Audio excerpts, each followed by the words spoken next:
Ողջույն արգելի հեռուստադիտողներ, համացանցի հետևորդներ, Վահան։ Ողջույն Դավիթ, ողջույն մեզ հետևող մարդիկ։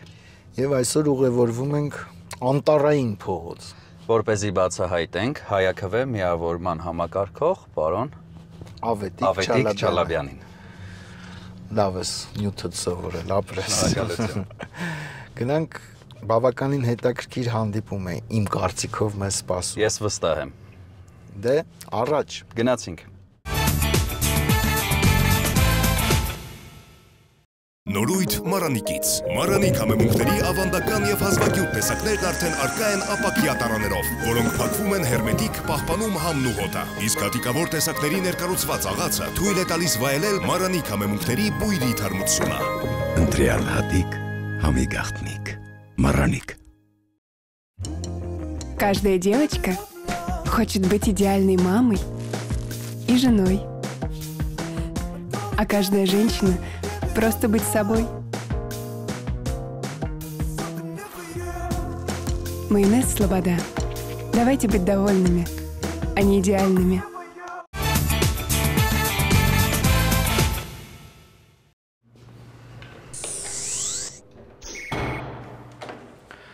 Բարև ձեզ, պարոն Չալաբյան։ Բարև ձեզ, Տիկին Անահիտ, ձեզ այցելել են Դավիթը եւ Վահանը, չէին սպասում հաղորդման շրջանակներում։ Ամեցիկ։ Ինչպես եք, ինչպես է տրամադրությունը։ Շատ լավ, եթե դուք մեզ այցելել եք Կիրակի օրը, ուրեմն հրաշալի տրամադրություն է։ Շնորհակալություն։ Ինչպես է սկսվում հասարակական քաղաքական գործչի առավոտը։ Ընդհանրապես ասած, իմ մոտ ամեն առավոտ սկսվում է 5:30։ Ինչու։ Արտանում եմ, ինձ մի թեթև, շատ թեթև կարգի եմ վերում ու գնում եմ մարզվելու։ Դա իմ ոնց որ ստանդարտ բանն է։ Կիրակի օրերը կարող է տենց չլինի, դրա համար այսօր օրինակ տենց չի եղել, բայց սովորաբար շաբաթվա մնացած բոլոր օրերը իմ համար սկսում է 5:30, առավոտը արթնանալ, մարզասրահում լինել ժամը 6-ին, մարզվել մինչև 7:30 վերադառնալ տուն, վերջնական կարգի բերել եւ գնալ աշխատանքի։ Ամեն ինչ հստակ կանոնակարգով, հստակ գրաֆիկով եւ այդպես ամեն օր չկան բացառություններ։ Երբ մի քիչ սուտ կլինի, որ ասենք, որ ամեն օր կանոնակարգված է, որովհետեւ այն գործունեությունը, որով ես եմ զբաղվում, այնուամենայնիվ իր մեջ նախ ունի ֆորս մաժոր, օրինակ կարան ձերբակալեն քեզ, կամ կարան ընկերոջը ձերբակալեն, կամ կարա ասենք ինչ որտեղ ենթադրենք բան լինի, ինչ որ մթարային իրադարձություն լինի, գնաց մտնես մեջը ու չկարողանաս դուրս գաս եւ այլն։ Այսինքն այս չի որ կանոնակարգված է, բայց անկեղծ ձեզ ասեմ, ես փորձում եմ առավոտյան այտենց 8:30-ից մինչև ժամը 1-ը գոնե ամեն առավոտ նորմալ աշխատել, գրասենյակում նստել, կարդալ, գրել, պատասխանել զանգերին, մարդկանց որոշակի ինչ որ ուղղորդում տալ, բան բոլոր դեպքերում բավական մեծ կազմակերպություն եմ հիմա ղեկավարում եւ բավական մեծ թվով մարդկանց հետ եմ աշխատում, որոնք ինչ որ չափով կարիք ունեն, որպեսզի ես իրանց հետ քննարկեմ իրանց անելիքները, որոշակի հարցերում հետադարձ կապ տամ, ուղղորդեմ եւ այլն։ Դա որ առավոտները կանոնակարգված են, բայց դրանից հետո սկսում է ավելի տենց անկառավարելի օր եւ մինչեւ տենց 3 Տիկին Անահիտ, ինչ բարդություն է իրենից ներկայացնում լինել հասարակական եւ քաղաքական գործչի կին։ Բացի այն, որ կարող է անսպասելի ձերբակալեն ձեր ամուսնուն, ինչպես նշեց պարոն Չալաբյանը։ Դե երևի այդ նման անսպասելի դեպքեր իրամլյան բարդ պահն են, որովհետև չգիտես օրը մի կերպ սկսում է ինչով կվերջանա այդ օրը։ Բավականին շատ ուշադրություն կա երևի թե եւ անձի նկատմամբ եւ ընտանիքի նկատմամբ։ Ինձ թվում է դա է ամենաբարդը, բայց մնացած մասով մնացած արդեն պայմանավորված Ավետիքի անձով, ինքը այն մարդկանց է, օրինակ, որը ոչ միտեղ չի ուշանում։ Ու դա մեծ խնդիր է իր բոլոր գործընկերների համար։ Որը մնացածները ուշանում են։ Ոչ մի չի ուշանում, եկեք մի 10 րոպե շուտ է գալիս։ Մենք դա հասկացանք սեփական փորձով։ Հիմա խոսենք մի փոքր տան մասին, սա նորակառույց շենք է, որքան ժամանակ է, որ ապրում եք այս տանը, ով է վերանորոգման հեղինակը, այս հետաքրքիր լուծումներով փայտային դիզայնի հեղինակը։ Ուրեմն շենքը իրականում այդքան նորակառույց չի, սա Երևանում կառուցած առաջի շենքերից մեկն է անկախության շրջանում։ Ինքը, եթե ճիշտ եմ հիշում, շահագործմանը հանձնվել 2006 թվականին։ Եվ մենք այդ ժամանակ դեռևս Մոսկվայում էինք բնակվում, անհայտ ես եւ մեր այն երեխաները, որ այդ բան երկու երեխա ունեինք դեռևս, մեր երկու երեխաները,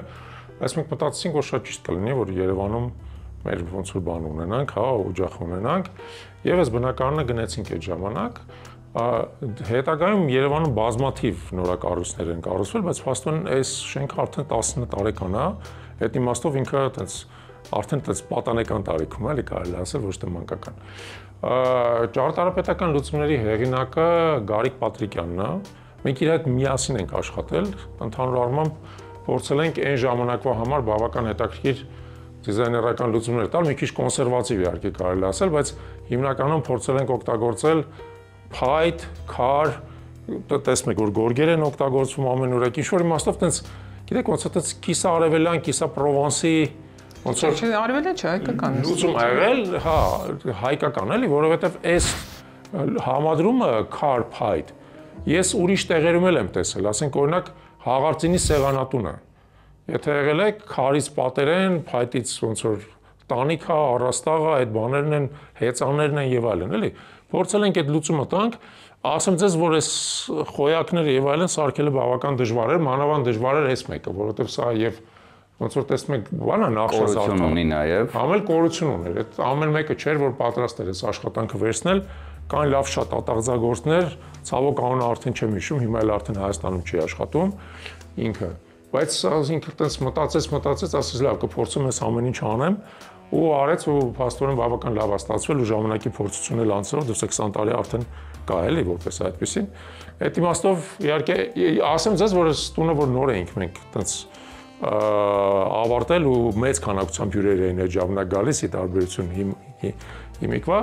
այդ ժամանակ մարդկանց համար տենց բավական բան էր էլի, անսովոր էր այս բոլոր լուծումները, հետո իհարկե բնականաբար մարդիկ սկսեցին շատ տարբեր, շատ հետաքրքիր դիզայներական լուծումներ տալ, ավելի ավանգարդ, ավելի կլասիկ, ոմանք բարոկոյով, ոմանք ռոկոկոյով, ոմանք ասենք բանով, արաբական, ոմանք թուրքական։ Այդ իմաստով իհարկե բազմազանությունը շատ մեծ է, բայց այն պայն 20 տարի առաջ սա բավական ոնց որ բան էր, էլի, այդպես նորարարական լուծումներ։ Իրականում միանգամից աչքի է զարնում վարակույրը։ Տիկին Անահիտ, սա վստահ եմ ձեր որոշումն է եղել վերջնական, ինչպես եք կարողացել գտնել այս վարակույրը, որը հրաշալի համադրվում է եղած նախշերի հետ։ Դուք իրականում ճիշտ եք, իրեն գտնել անհնարին է, մենք այն փաստորեն ինքը նկարված ամբողջությամբ, ձեռքով նկարված վարակույրներ են, մենք շատ մոտիկ ընկերուհի ունենք, որը զբաղվում է հիմնականում, ինքը նկարչուհի է, նաև զբաղվում է բացիկի վրա տարբեր նկարչությամբ եւ նկարների եւ Հագուստի պարագաների, իրեն է ժամանակ, չգիտեմ ինչպես կարողացանք համոզել, որ մեր վարակույրները նկարի, ինքը դրանց հետ ասաց, որ երբևէ չի նկարի վարակույր, որտեղ շատ ծանր աշխատանք է, բայց եթե ուշադրություն դարձնենք, բոլորը հայկական նախշեր են, բոլորը իրարից տարբերվում են, ամեն մեկը առանձին ինչ որ նշան, բոլորը տարբեր են, հանրային գույների մեջ են, բայց տարբեր բաներ են, նախշեր են ու դա ոնց որ մեր շփոթությունն է, ու այդ նույն ժամանակ են կարել, երբ տունն ենք պատրաստել, տունը արդեն պատրաստել 20 տարից ավել կա։ Պարոն Շալաբյան, հիմա խոսենք ձեր գործունեության մասին։ Ինչ փուլում եք այս պահին գտնվում գործունեության։ Այդ իրականում մի քիչ դժվար հարց է, չգիտեմ էլի այդ հարցին ոնց կարող եմ պատասխանել։ Մանավանդ այս ֆորմատի մեջ էլի, ասենք սկզբից խոսում ենք վարակույրներից ու բաներից, դա շատ հարթ է։ Խառը բաներից ենք խոսելու այսօր։ Բայց ասեմ ձեզ հետևյալը, Հայակվեն, որը 2023 թվականին սկսվեց որպես քաղաքացիական նախաձեռնություն, շատերը հիշում եք։ Ստորագրավակը, որ մենք իրականացրեցինք ի պաշտպանություն օրենքի նախագծի, որը մենք ներկայացրեցինք այդ ազգային ժողով, ժամանակի ընթացքում տրանսֆորմացվեց եւ հիմա դարձել է բավական մեծ, ազդեցիկ եւ բազմաթիվ ծրագրերով միաժամանակ զբաղվող ազգային քաղաքացիական միավորում։ Մենք երկար ենք մտածում անվանումը պահպանելու մասին, որովհետեւ մեր հասարակության մեջ անվանումը զգալի չափով ասոցացված էր հենց ստորագրավակի եւ օրենքի նախագծի հետ եւ մարդկանց նույնիսկ ինչ-որ չափով պետք է հիմա բացատրել, որ այդքան միայն այն ստորագրավակը չէր, այլ բազմաթիվ նոր նախաձեռնություններ են։ Մեր նախաձեռնությունների սպեկտրը, ես ընդհանրապես ասեմ, սկսում է բարեգործական որոշակի ծրագրերից, մասնավորապես մենք աջակցում ենք Արցախից եկած ընտանիքներին, որոնք ծանր սոցիալական վիճակում են գտնվում, բազմազավակ ընտանիքներին, որոնք եւս ծանր սոցիալական վիճակում են գտնվում, մեծ սպեկտր կրթական ծրագրերի բազմաթիվ։ Մենք ունենք եւ դիտորդական կրթության ծրագրեր, եւ քաղաքական կրթության ծրագրեր, քաղաքական գիտելիքների, եւ սոցիալական ցանցերում աշխատելու ծրագրեր, եւ կզարմանաք նույնիսկ դրոնների օպերատորների ծրագրեր, բացարձակ չեմ զարմանում, լեզուների ծրագրեր եւ այլն։ Այն ամեն ինչի ինչ որ ժամանակակից հասարակությունը ինչ որ իմաստով պահանջարկված է, բոլոր այդ ծրագրերը անվճար են։ Բոլոր ծրագրերը անվճար են, բայց մենք փորձում ենք այդ ծրագրերում ներգրավել են մարդկանց, որոնք մոտիվացված են, որոնք ցանկություն ունեն սովորելու, որոնք ցանկություն ունեն նաև գաղափարի շուրջը համախմբվելու, գաղափարը դա մեր ազգային պետությունն է հարատև, այն Հայաստանն է, որի մասին մենք երազում ենք, այն Հայաստանն է, իմիջած, որի խորհրդանիշը Արարատ լեռն է, որը դուք տեսնում եք մեր պատշգամբից։ Որովհետև մենք միշտ համարում ենք, որ մեր հայրենիքը սահմանափակված չի միայն այս սահմաններով, մեր հայրենիքը ամբողջ հայկական լեռնաշխարհն է։ Եվ հայկական լեռնաշխարհի կենտրոնում գտնվում է Արարատ լեռը։ Դրա համար հայաքվեի խորհրդանիշը առաջին հերթին Արարատ լեռն է եւ հտառը, որը խորհրդանշում է եւ Հայաստանը, եւ հայությունը, եւ նաեւ Արցախը, որտեղ ինքը երևի տեսել եք, որ այտենց սիմվոլ խորհրդանշական բան է, աստիճանական հտառ է։ Մենք նաեւ իրականացնում ենք արդեն քաղաքական ծրագրեր, պատրաստելով մեր մուտքը քաղաքականություն, մասնապես այս ընթացքում պատրաստվում է մեր քաղաքական ծրագիրը, դրա շուրջը բավական ընդարձակ հանրային հաղորդակցություն է տեղի ունենում, մեր մեդիա ռեսուրսներն են աշճանաբար ընդարձակվում եւ այլն, այսինքն մենք գործունեության տարբեր ժանրերով ենք զբաղվում միաժամանակ, բայց դրա նպատակը ըստ էության մեկն է, մեր հասարակությանը ներկայացնել վստահելի, հիմնավոր, խորապես մշակված, խորապես պատրաստված այլընտրանք այն իրականությանը, որը հիմա կա։ Եվ այդ այլընտրանքը պետք է առաջին հերթին վստահելի լինի, որ մարդիկ հասկանան, որ իրանք մեղմ ասած չեն փոխում փորձված թանը անփորձ մածունի հետ։ Այն էլա փորձված, բայց այն մածուն է։ Ասացիք, որ հանրային շփումներ եք ունենում, ինձ հետաքրքիր է հասարակության վերաբերմունքը այս պահին ինչպիսին է քաղաքականությանը։ Հետաքրքրված են մարդիկ ընդհանրապես քաղաքականությամբ, թե շատ կոպիտ, եթե ձևակերպենք, մեզնից հեռու ինչ ուզում են թող անեն։ Գիտեք ոնց է, ինձ թվում է չկա այդ հարցին միաժեք պատասխան, որովհետև ամեն մարդ ըստ էության յուրովի իր մոտեցում ունի։ Կան մարդիկ, որոնք փորձում են իրենց քաղաքականությունից հեռու պահել։ Կան մարդիկ, որոնք համարում են, որ գործող իշխանությունը այն ինչ որ անում է, գուցե այդքան լավ չի, բայց եղած իրավիճակում միակ հնարավորն է։ Կան մարդիկ, որոնք ընդհակառակը համարում են, որ գործող իշխանությունը դավաճանություն է գործում։ Եվ կան մարդիկ, որոնք ինչ որ իմաստով մեր այսպես ասած, համախոհների բանակն է, որոնք դեմ են գործող իշխանությանը, բայց նաև քանի որ վերլուծող մարդիկ են, դատող մարդիկ են, մտածող մարդիկ են, նաև հարց են մեզ տալի, ասում են, լավ, եթե դուք լինեք, ինչ եք անելու դրա փոխարեն։ Իրանք հետաքրքրված են քաղաքականությամբ, իրանք գալիս են մեր հետ հանդիպումների, իրանք հարցեր են տալիս, իրանք մեկ նենց հարցեր են տալի, որի պատասխանը միանգամից չես կարող տալ, պետք է մի հատ մտես ChatGPT-ի հետ բան անես, մի երկու րոպե խոսած, որ բան անես, պեղես այդ պատասխանը գտնես։ Բայց ես ձեզ ասեմ, որ հենց այդ տեսակ մարդիկ են, որ մեր համար ինչ որ իմաստով ոգևորության, ոգեշնչման աղբյուր են, որտեղ մենք հասկանում ենք, որ իրանց հետ կա երկխոսություն, որ այն ինչ որ մենք անում ենք պահանջարկված է այդ մարդկանց կողմից, հա, եւ իրենց արձագանքն է, որ ինչ որ իմաստով մեզ անընդհատ մղում է առաջ։ Պարոն Չալաբյան, մեր այսօրվա զրույցը սահուն անցումներով է լինելու եւ խոսելու ենք տան ինտերիերից եւ խոսելու ենք գործունեության մասին։ Ինչպես ասեք։ Հիմա խոսենք նկարներից, հատկապես մեզնից աճ գտնվող այս նկարը ում վրձնին է պատկանում։ Ուրեմն հետաքրքիր բան ձեզ ասեմ, այն նկարները, որ դուք տեսնում եք այս սենյակում, բոլոր այս նկարները, բոլորը պատկանում են նույն վրձնին, թեև տարբեր ժամանակամիջոցներով։ Այս նկարների հեղինակը Նունե Ասատրյանն է, ինքը հայ նկարչուհի է, որը հիմա բնակվում եւ ստեղծագործում է Միացյալ Նահանգներում, բայց այն ժամանակ, երբ որ այս բնակարանը կառուցվում էր, կար մի հատ շատ հետաքրքիր պատմություն։ Նունեն իմ մանկության եւ երիտասարդ տարիների ընկերն է եւ ինքը եւ տեղափոխվել էր Միացյալ Նահանգներ, եթե չեմ սխալվում, 2000 թվականին։ 2001 թվականին հիշում եք Նյու Յորքի հայտնի իրադարձությունը, երկնաքերերն են այսպես կոչված, երբ որ այո ինքնաթիռները մխրճվեցին երկնաքերերի մեջ եւ երկնաքերերը փլվեցին։ Ուրեմն Նյու Յորքում սկսում է քաոս համատարած քաոս է սկսում քաղաքում եւ Նունեի արվեստանոցը թալանվում է։ Եվ պրակտիկորեն բոլոր նկարները կորում են այդ ժամանակաշրջանի իր երիտասարդ տարիքի բոլոր նկարները կորում են։ Ուրեմն այս նկարը եւ այն նկարը իր երիտասարդ շրջանի հազվագյուտ պահպանված նկարներից են, որոնք Միչանսկին ավելի ուշա Միչանսկինի մասին կասեմ, որոնք ես գնել եմ իրենից, նույնիսկ մինչև այս բնակարանը գնել է, եւ երբ որ մենք բնակարանը կառուցեցինք, հասկացանք, որ իրանք շատ ոնց որ օրգանապես համահունչ են, ռուսեն բառ կա, вписываются, չգիտեմ հայերեն ոնց է, տենց համադրվում են, հա, տենց ասենք, համադրվում են այս բնականին հետ։ Այս նկարները արդեն Միացյալ Նահանգներում են նկարած իրանց ոնց որ տեսնում եք մի քիչ եւ ոճը եւ ժանրը ուրիշ է, մի քիչ տենց ավելի օպտիմիստիկ է, տրամադրությունն ավելի տենց ամերիկյան ես նույնին նույնիսկ ասացի, ասես դու լրիվ ամերիկացի ես դառել ես։ Սրանք ավելի հայկական նկարներ են, իրանց մեջ դրամա կա, էլի։ Այս նկարների մեջ կա գեղեցկություն, բայց դրաման ոնց որ մի քիչ ավելի պակաս է։ Եկեք ես մի նկարն էլ ցույց տամ, սա շատ հետաքրքիր է, էլի։ Սիրով։ Սա էլ է հին։ Այս էլ է նույն հեղինակի նկարը։ Ուրեմն այս նկարը հետաքրքիր պատմություն ունի։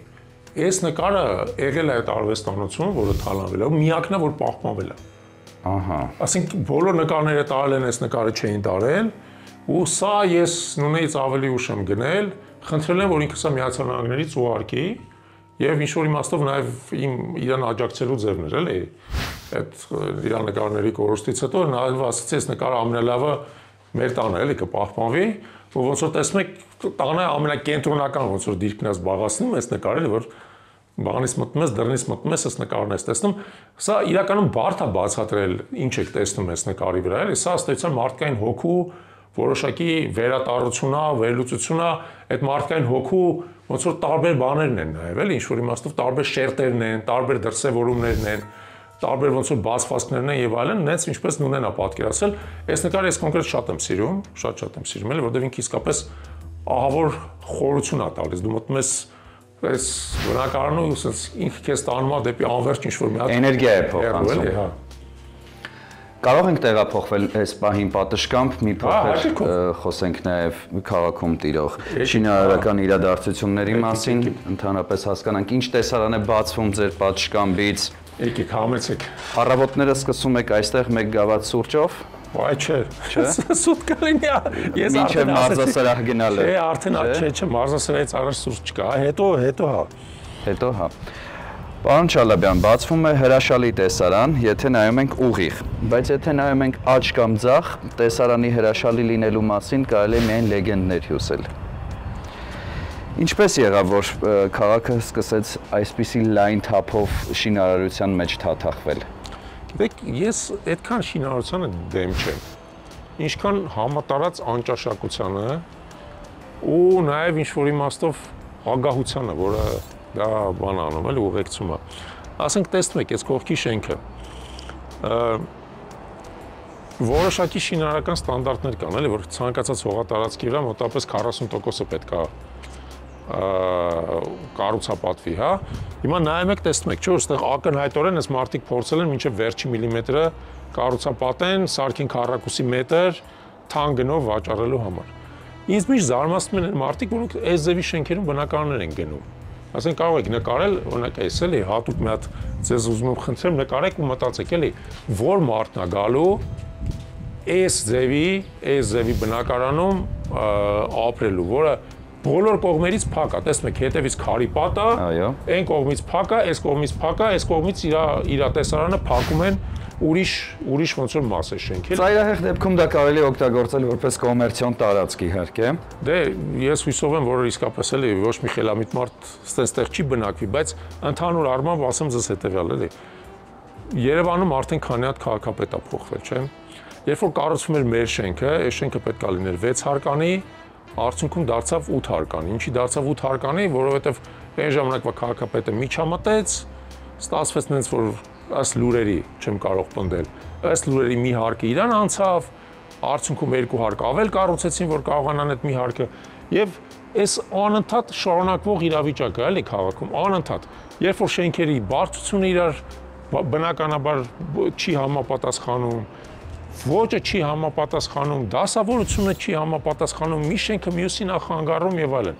Այս իմաստով սա աղետ է, քաղաքաշինական աղետ է, ընդ որում սա շարունակվում է անընդհատ, կապ չունի ով է Երևանի քաղաքապետը։ Լավն է, վատն է, այս բանն կուսակցությունն է ներկայացնում, այն բոլորը համատարած նույն ագահության մոլուցկով են տառապում եւ արդյունքում Երևանը աստիճանաբար թամանյանական քաղաքից վերածվում է մի հատ անհասկանալի էկլեկտիկ կոնգլոմերատի, անհասկանալի։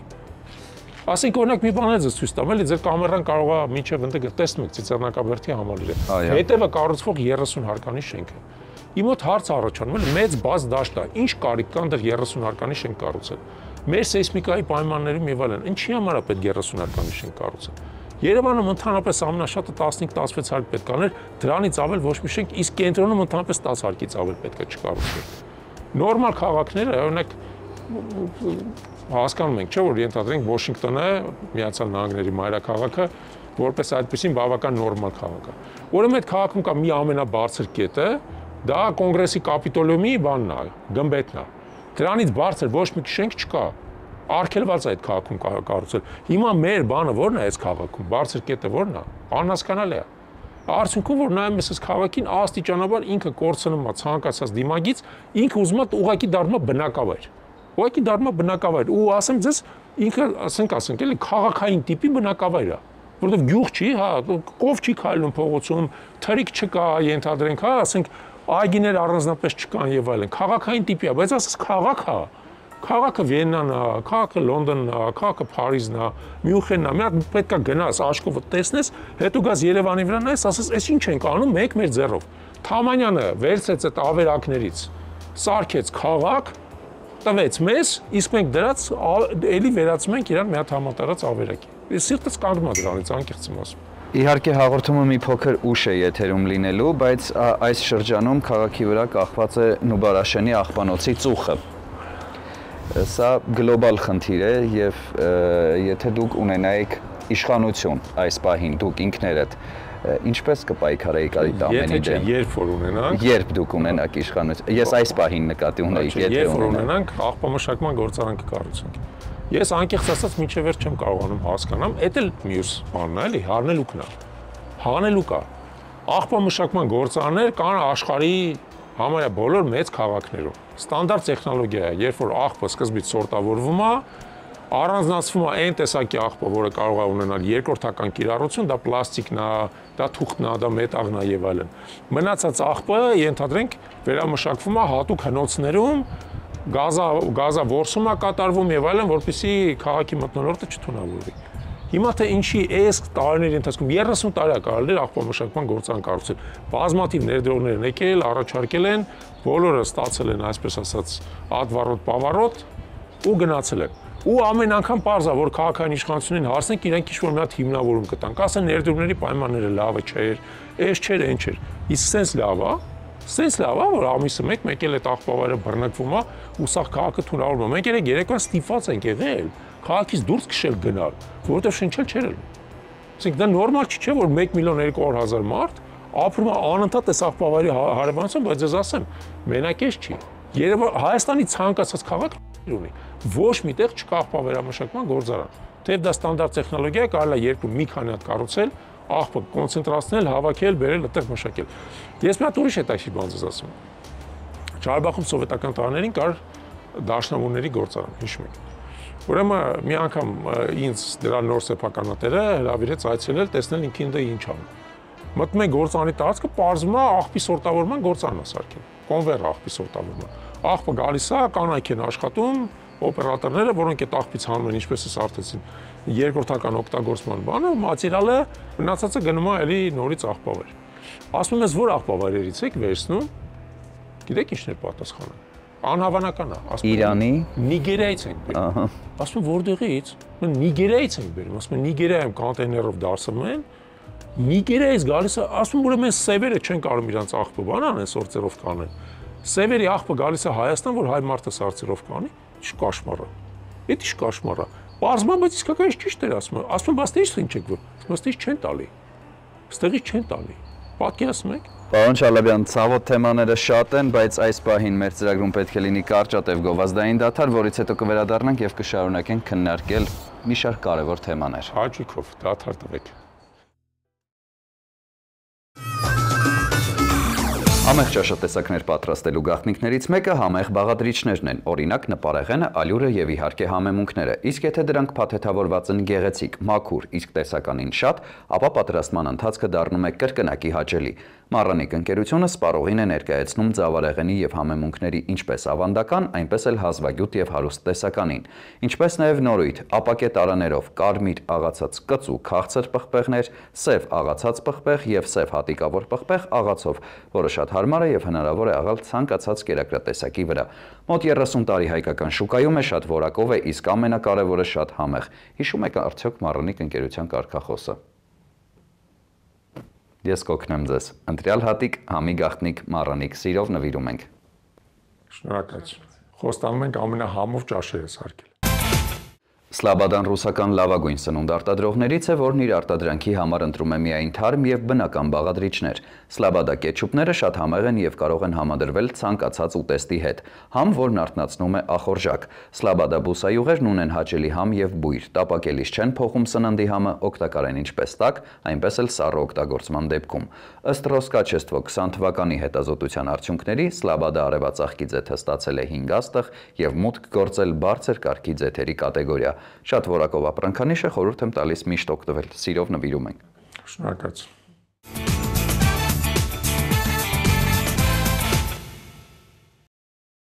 Հանձնեցինք մեր գործընկերների կողմից տրամադրված ապրանքները ձեզ։ Շնորհակալ ենք։ Գտնվում ենք ձեր խոհանոցում, որը նույնպես ամբողջ տան վերանորոգման հետ համապատասխանում է իր փայտային լուծումներով։ Հիմա խոսենք խոհանոցից։ Պարոն Չալաբյան, լինում եք խոհանոցում որպես պատրաստող, թե միայն որպես սպառող։ Ես անկեղծ ասած խոհանոցում միայն նախաճաշում եմ, որովհետև մնացած օրը քանի որ անցնում է դուրսը, համարյա մնացած ամբողջ սնունդի ընդունումը տեղի ունենում գործնական խոսակցությունների շուրջը։ Առավոտները ես նախաճաշում եմ, բայց իմ առավոտվա նախաճաշը շատ ստանդարտ է, թեթև սալատ, շատ թեթև մսի խորտիկ, շատ թեթև պանիր,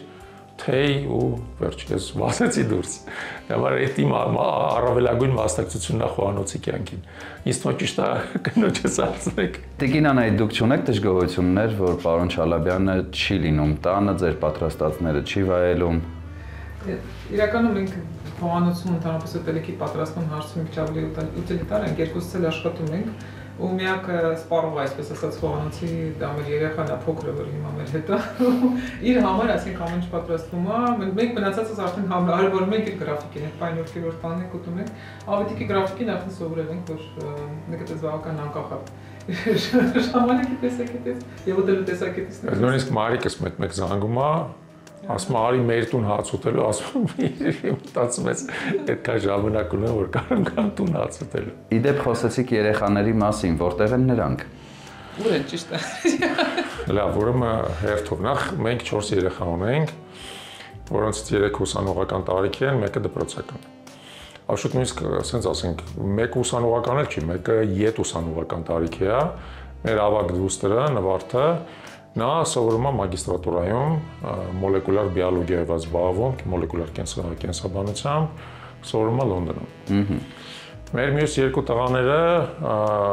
ավագը Արտաշեսը զբաղվում տնտեսագիտությամբ, սովորում է Մանչեսթերում,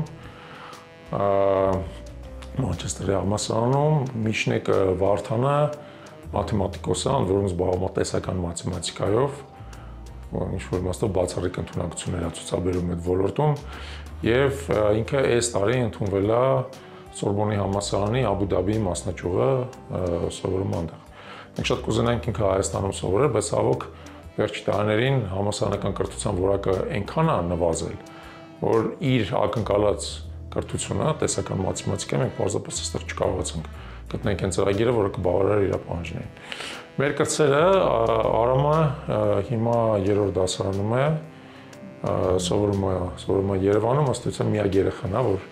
մեր հետ մնացել է մշտական տենց հիմքի վրա, բայց մյուսները ամառները վերադառնում են։ Արձակուրդներին, ամռաններին, թե այս մի երկու ամս առաջ որ գայք բոլորը կլինեն։ Բոլորը ստեղ կլինեն, ցույց կտանք, ցավոք այդ պահը մենք բաց թողեցինք։ Ավելին ձեզ ասեմ, իրենք Նվարդը եւ Արտաշեսը վերադարձել էին այս տարի, երկուսն էլ աշխատում էին այստեղ ամառը։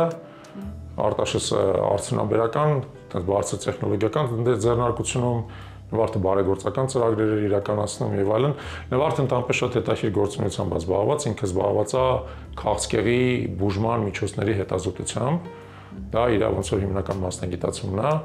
Նրանից հետո երբ որ ինքը բակալավրիատի ծրագիրը ավարտեց Լոնդոնում, ինքը 2 տարի իր մասնագիտությամբ աշխատել այնտեղ եւ արդեն աշխատելուց հետո ընդունվել է մագիստրատուրա եւ ընդհանրապես ցանկությունի այդ ուղղությամբ շարունակել։ Ցավոք Հայաստանում այդ ուղղությունը այդքան զարգացած չի, բայց ես հուսում եմ, որ նավարդը կլինի նրանց մեկը, որի միջոցով մենք Հայաստանում այդ ուղղությունը իսկապես կզարգացնենք, ըստ էության մեր պլանը դրան նման նավարդին համոզենք։ Տա Աստված։ Ցանկանում եմ ձեզ տեղեկացնել, որ հաղորդումը եթեր է գնալու Կիրակի օրը ժամը 12-ից սկսած չէին սպասում KTM կայքում, որտեղ տեղադրված են մեր բոլոր հաղորդումները, ժամը 12-ից սկսած ձեր հաղորդումը նույնպես այնտեղ կլինի կամ կարող եք մեզ հետևել մեր Facebook-յան, Instagram-յան, TikTok-յան, Telegram-յան եւ YouTube-յան պաշտոնական հարթակներում, ինչպես նաև կենտրոն հեռուստաընկերությամբ։ Սա մի փոքր մեր մասին, հիմա շարունակենք բացահայտել ձեր բնակարանը։ Բոլորը միաժամանակ չեն կարող։ Հերթով կարող եք յուրաքանչյուր ժամի ինչ-որ բան։ Որ կողմ ենք գնում դեպի պարոն Չալաբյան։ Ուր եք ուզում գնաք։ Հավանաբար ձեր սենյակներից որևէ մեկը, որովհետև եղանք արդեն հյուրասենյակում, ուր է տանում այս փոքրիկ։ Հա, եկեք գնանք մեր աշխատասենյակը ցույց տանք։ Եկեք գնանք ձեր աշխատասենյակ։ Աջ կողմում տեսնում եմ գրապահարան։ Ում գրքերն են այստեղ հիմնականում ձեր։ Մեր ընտանիքի գրքերն են, անկեղծ ասած մեր գրքերի մեծ մասը այլ տեղ է պահվում, որովհետև այս բնակարանում պարզապես տեղը չի երիքում, երևի մեր մեկ այլ կեցավայր ունենք, որտեղ երևի մի 3-4 անգամ ավելի մեծ գրադարան ունենք, տարիների ընթացքում հավաքված, այստեղ հասցրել ենք բերենք այն ինչ որ այստեղ տեղավորվում է հիմնականում եւ հայալեզու է, դե բնականաբար գրքերի համել պետք է հիշեք մեծ թվով գրքեր ենք նվեր ստանում անընդհատ մենք եւ փորձում ենք ուղղակի այն ինչ որ շատ հետաքրքիր է ամբողջապես կարդանք, այն ինչ որ պակաս հետաքրքիր է ուղղակի տենց արագ աչքի անցկացնենք հիմնական միտքը հասկանանք, բայց ոնց որ տեսնում եք գրապահարանը լեցված է արդեն տեղ չկա, երևի հաջորդ անգամ որ ինչ որ նոր բնակարան տեղափոխվենք մի քանի տարուց ընդհանրաբար կմտածենք նրա մասին, որ ավելի մեծ գրապահարան ունենանք։ Գրականության ո՞ր ժանրն է ձեզ ավելի հոգեհարազատ, որն եք նախընտրում։ Գիտեք, դա լավ հարց է,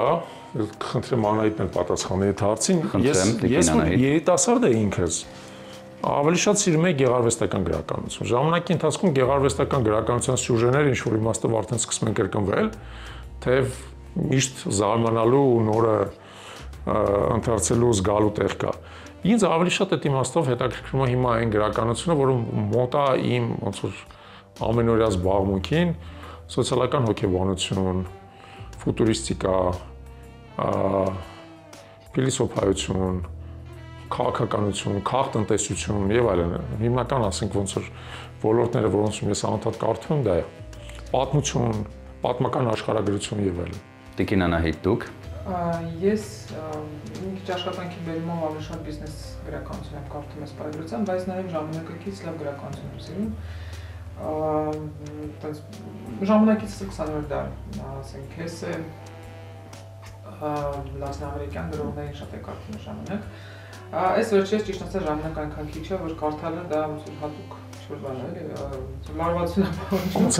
Կոնցենտրացիա է պահանջում, փորձում ենք այնպես անել, որ կարդալուց այնքան կարդաս, եւ պետք է որպես եւ հոգեպես պահանջվում է, մյուս կողմից նաեւ ինչ որ խակարություն ունի։ Ավետիքի մասին ասել ենք, իրականում պատմության գրքերը շատ սիրում եմ, մեր ամբողջ գրադարանի մի մասը դա նաեւ դասական պատմական գրքերն են, շատ լավ պատմություն գիտեք։ Մանավանդ ճակատամարտերի պատմություն, եթե անկարծ ցես պատմել Ալեքսանդր Մակեդոնացու մասին, ամենամեծապես ամբողջ պատմական շարքով։ Չէ, իդեպ այո, ես ինչ որ բան նույնիսկ դասավանդել եմ պատերազմների ռազմավարություն մանրամասն ճակատամարտերի մասին ոնց որ ես ինքս ընդեղ եմ եղել։ Այդ ոնց որ հոբի է, էլի անընդհատ կարդալ, բայց ինձ գիտեք ինչ, ինձ այդքան բանը չի հետաքրքրում այդ միսուարունը, էլի։ Ինչքան հետաքրքրում է ռազմավարությունը, ինչքան հետաքրքրում է մարդիկ ինչ մոտեցումներ են կարողացել կիրառել, որպեսզի օրինակ սահմանափակ ռեսուրսներով մեծ խնդիրներ լուծեն, որպեսզի փոքր ռեսուրսներով հաղթեն մեծ հակառակորդներին եւ այլն, հա, եւ դա պատմության մեջ պարբերաբար կրկնվող թեմա է, ամեն անգամ նորովի ոնց որ հանդես եկող։ Մեր համար դա ահավոր ակտուալ է։ Մենք մեր փոքր ռեսուրսները պետք է կարողանանք օգտագործենք, որպեսզի հազոր հակառակորդներին, եթե ոչ հաղթենք, գոնե առնվազն չեզոքացնենք, հա, իրենց։ Դա համար այդ անընդհատ իմ գլխի մեջ է այդ մասը։ Հիմա պատմեմ, մենք Հունաստանում հանգստանալուց, որտեղս Աթենքից հարավ ենք հանգստանում, ավետիք ուզում եմ անպայման գնանք տեսնենք 300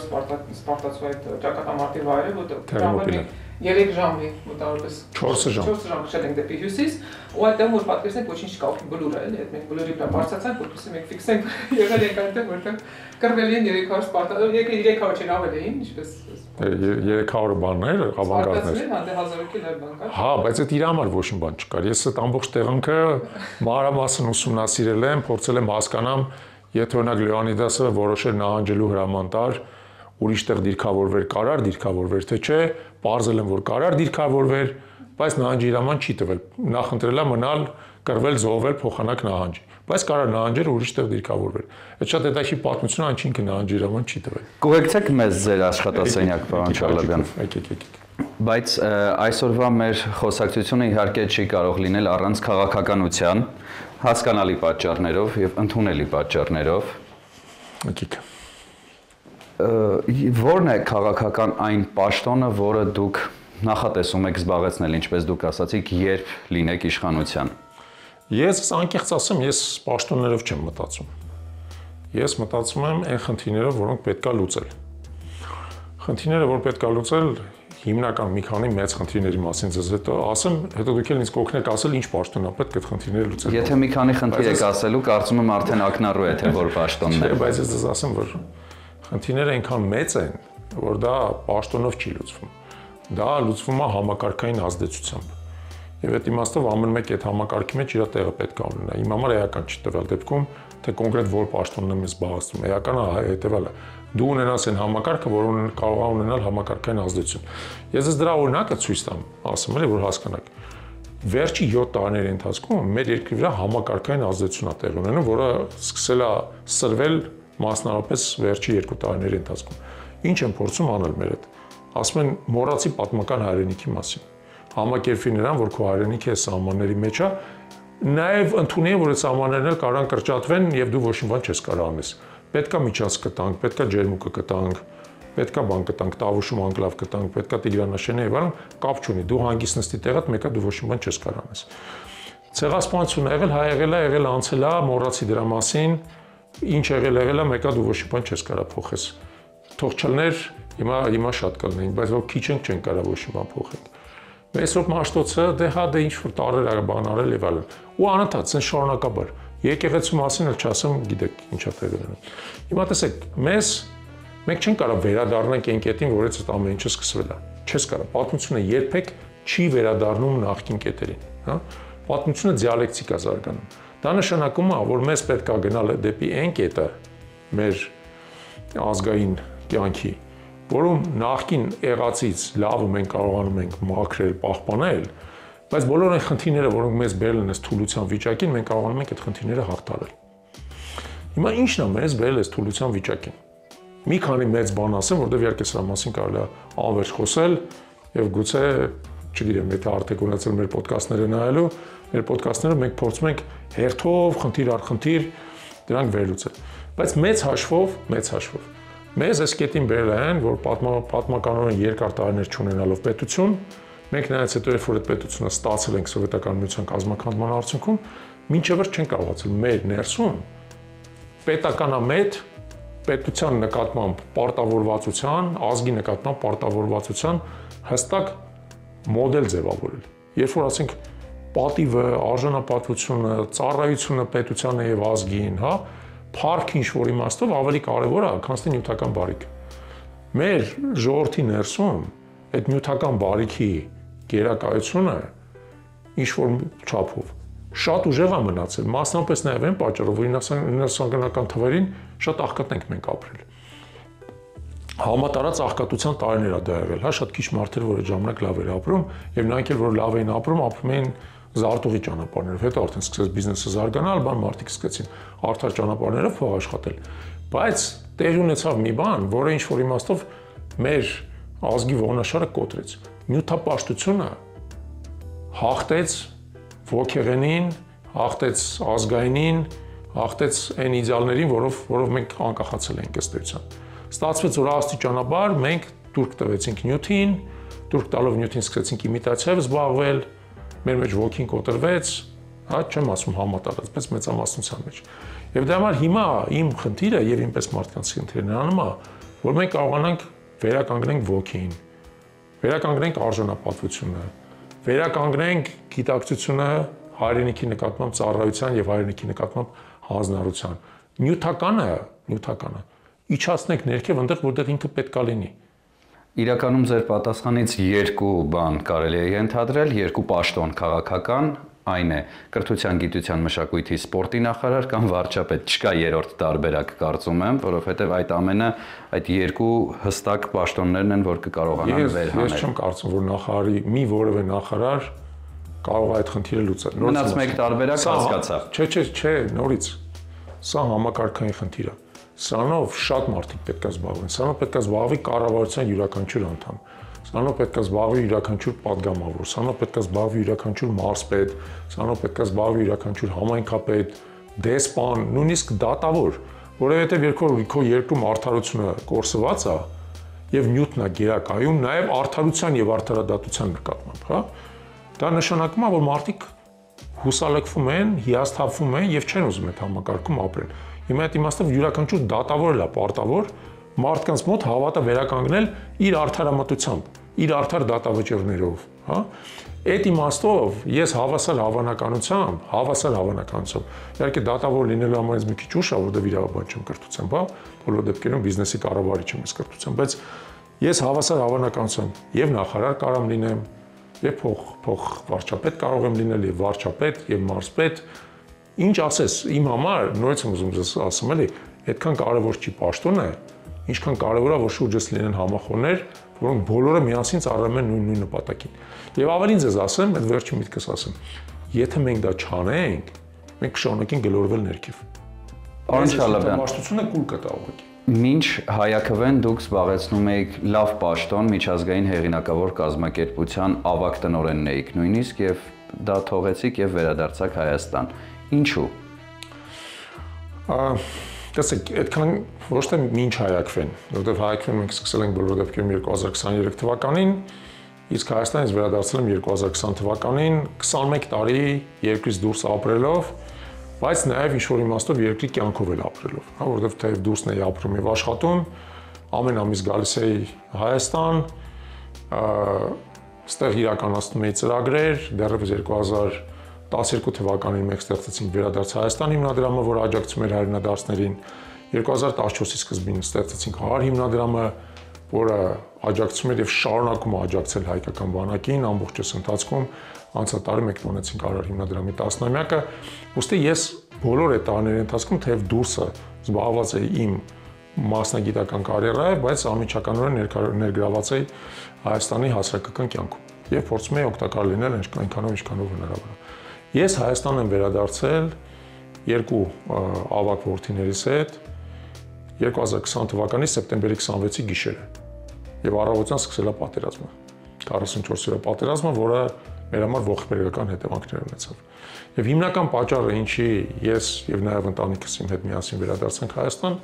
նրանում էր, որ մենք գիտակցում էինք, որ մեր հայրենիքը վտանգված է, եւ երբ որ հայրենիքդ վտանգված է, դու ուղղակի չես կարող հանգիստ ապրել արտերկրում, զբաղվել ցանկացած մասնագիտական գործունեությամբ,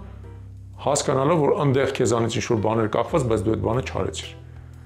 Իսկ ես միշտ համարել եմ եւ այտենց վճռական մենակի փիլիսոփայություն ունեմ, որ քեզանից միշտ ինչ-որ բան է կախված, միշտ։ Դու կարաս մարդկանց ոգևորես, դու կարաս մարդկանց սովորացնես, դու կարաս մարդկանց օրինակ ցույց տաս, դու կարաս մարդկանց առաջնորդես, եւ եթե դու դա կարող ես անել, գնա, արա։ Մի սպասի ոչ մեկից ոչ թույլտվություն, ոչ դաբրո, այսպես ասած, գնա արա, այն ինչ որ կարողանում ես անես, կարողանում ես շատ անես, շատ արա, քիչ ամոթը ստացվում, քիչ արա, բայց այն ինչ որ քեզանից կախված արա։ Եվ ես վերադարձա Հայաստան, որովհետեւ անեմ այն ինչ որ ինձանից կախված է, Փառք Աստծո, Անահիտը եւ երեխաներս ավելի դժվար, որովհետեւ իրենք Մոսկվայում էին ծնվել, մեծացել, բայց բոլորը աջակցեցին այդ որոշումը, վերադարձան բոլորը միասին մենք։ Ես ու Անահիտը վերադարձանք, երեխաները եկան, քան որ իրանք ընդեղ էին ծնվել։ Բայց մենք վերադարձանք Հայաստան ու անկեղծ ասած մի վարքյան էլ ես չեմ փոշմանել իմ որոշման համար, որովհետև ես համոզված եմ եւ շարունակում եմ համոզվածել եւ ավելի քան համոզված եմ, որ մեր տեղը ստեղ է։ Որ մեր տեղը ստեղ է։ Մենք այն խնդիրը, որի համար գնացել ենք դուրս աշխատելու, ամբողջական կատարել ենք, ամբողջական։ Մեր սուրը փառքով ընդեղ դրել ենք Պացյան, եկել ենք ստեղ սուրը ստեղ հանել ենք դուրս ու պարզվում է, որ այստեղի սուրը շատ ավելի դժվար սուր է, շատ ավելի դժվար է պահել։ Այս թեմաների մասին կարելի է անվերջ խոսել, մենք չհասցրեցինք լիարժեք բացահայտել ձեր բնակարանը, որովհետև շատ հետաքրքիր զրույց էր, բայց եւս մեկ հարց շատ կարճ պատասխան ակնկալելով, որովհետև եթերաժամանակը արդեն մոտենում է ավարտին։ Վերջին հարցը. որը պետք է լինի մեր ազգային գաղափարախոսությունը ըստ ձեզ։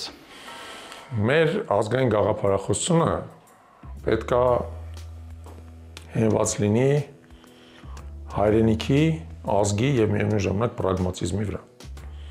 Հայրենիքը հայկական լեռնաշխարհն է։ Այն երկիրը, որ մենք ստացել ենք Աստծուց ըստ էության, որը բնակեցված է եղել հայ մարդկանցով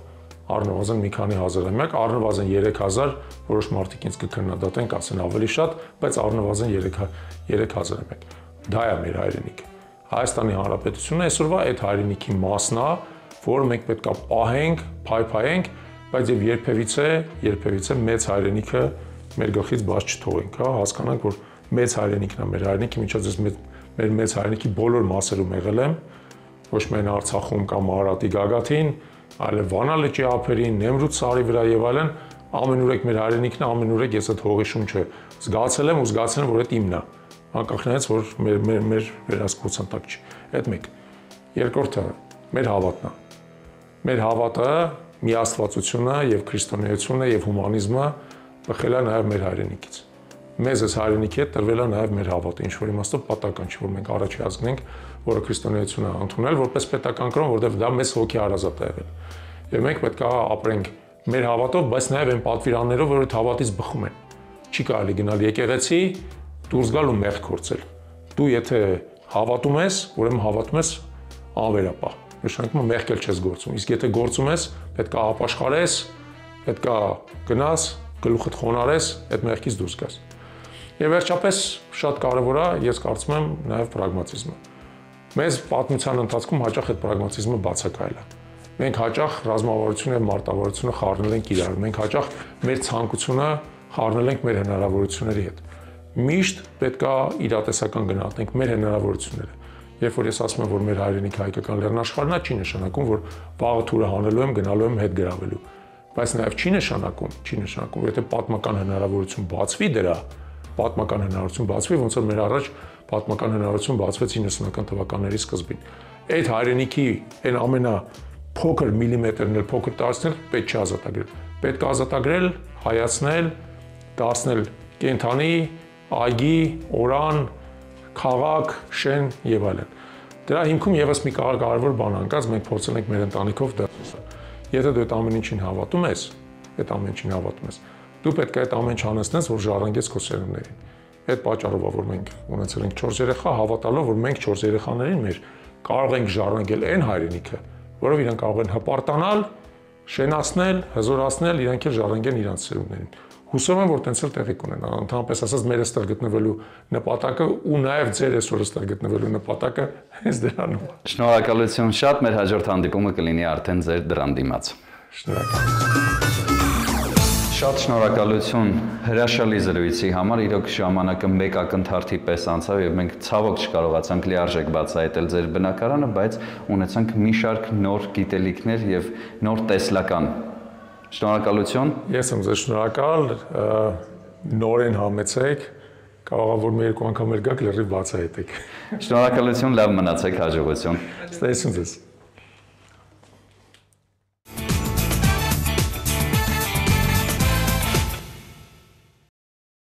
Система Organic Control подтверждает безупречную природную чистоту масла Слобода. Слобода Organic Control. Проверенное качество природного продукта. Նորույթ Մարանիկից։ Մարանիկ համեմունքների ավանդական եւ հազվագյուտ տեսակներն արդեն առկա են ապակյա տարաներով, որոնք փակվում են հերմետիկ, պահպանում համն ու հոտը։ Իսկ հատիկավոր տեսակների ներկառուցված աղացը թույլ է տալիս վայելել Մարանիկ համեմունքների բույրի թարմությունը։ Ընտրյալ հատիկ, համի գաղտնիք, Мараник. Каждая девочка хочет быть идеальной мамой и женой. А каждая женщина просто быть собой. Майонез Слобода. Давайте быть довольными, а не идеальными.